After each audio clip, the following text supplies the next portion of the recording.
السلام عليكم الاخوان، تحياتي لكم ديما مع رفيق في هذا الفيديو القصير مع واحد الصديق والاخ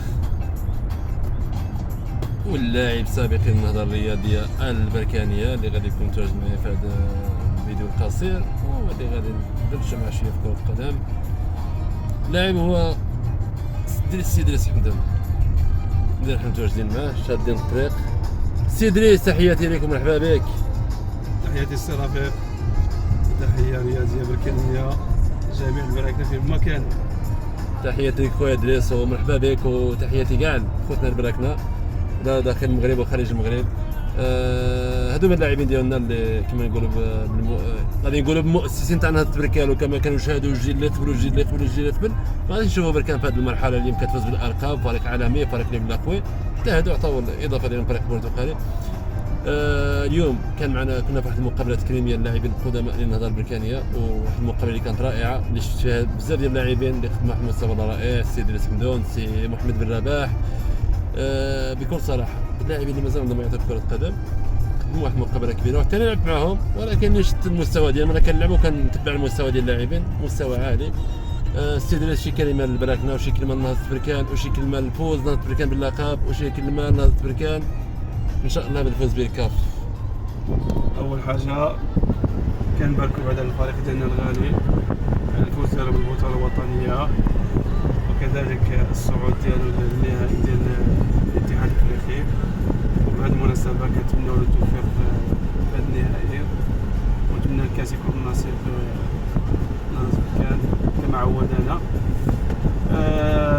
اليوم كان يوم جميل، يعني كان يوم حافل بالمفاجآت. الحمد لله تلاقينا مع الاخوان اللي مده ما شفناهمش، كاين اللي 15 عام، كاين اللي 10 سنين ما شفتو. الحمد لله كان لقاء مع الاخوان الاصدقاء، وكانت تظاهره زوينه. بهذا المنبر كنشكروا الجمعيه ديال القدماء اللاعبين نهضة بركان بالخارج على هذه الاتفاق وعلى هذه المبادره اللي قاموا بها. الاجواء كانت زوينه، مقابلة حبية. الانتصار فيها كان للروح الرياضية بطبيعة الحال. الإخوان مشكورين على المندوبات ديال الغداء اللي قدموها لنا والمجهودات اللي قاموا بها. كانوا تكريمات لبعض اللاعبين، نتمناو في المستقبل يكونوا تكريمات أكثر للاعبين، يعطيو الكثير للكرة البركانية، وتكون التفاتة للإخوة، خصوصا الإخوة اللي كيما نقولوا الحاله ديالهم يعني مزريه، تكون واحد الدفاتة انهم يشوفوهم على رجليهم ويعجبهم الانطلاقه. رافق خويا، شكرا لك على هذه الالتفاته، وطبيعه الحال ديما حاضر طبيعه الحال. دريس اللاعبين سابقين للنهضه البركانيه، دريس اللي مع فريق نهضه بركان في القسم الثاني، وفي القسم الاول هو، وفي القسم الثاني الصعود ديال مع نهضه بركان في القسم الثاني.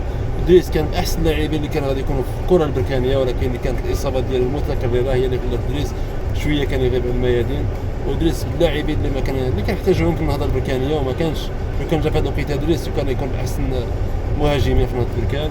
وكنشكر السي إدريس اللي ديما تواجد معنا، ديما كنتقابلوا، ديما كنجلسوا، كتشوف معايا في الفيديو بزاف يشوفوا شكون هو دريس. هذا هو دريس، هذا هو اللاعب سابق النظريه ديال بركانيه، وان شاء الله نكونوا نشوفوه انترنت.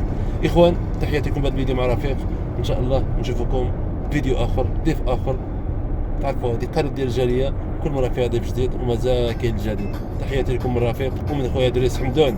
تحياتي، ونتمنى تدعموا الاخ رفيق في القناه ديالو، لانه يستاهل، لانه كيقوم بمجهود كبير باش انه يقدم لكم الجديد. نتمنى انكم تساعدوا السي رفيق بزابوني، المهم انكم تعرفوا. الله يحفظك خويا إدريس. وقناه ديما رفيق الكره على اليوتيوب، قناه الصفحه ديالي كبيره رفيق الكره، تلقاو القناه وشوف غير الاجواء اللي كاينه هنا مباشره في باريس في الديار الفرنسيه كما كتشوفوا.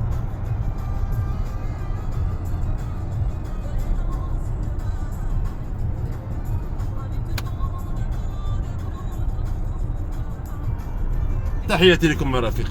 وخا الطريق توضرت.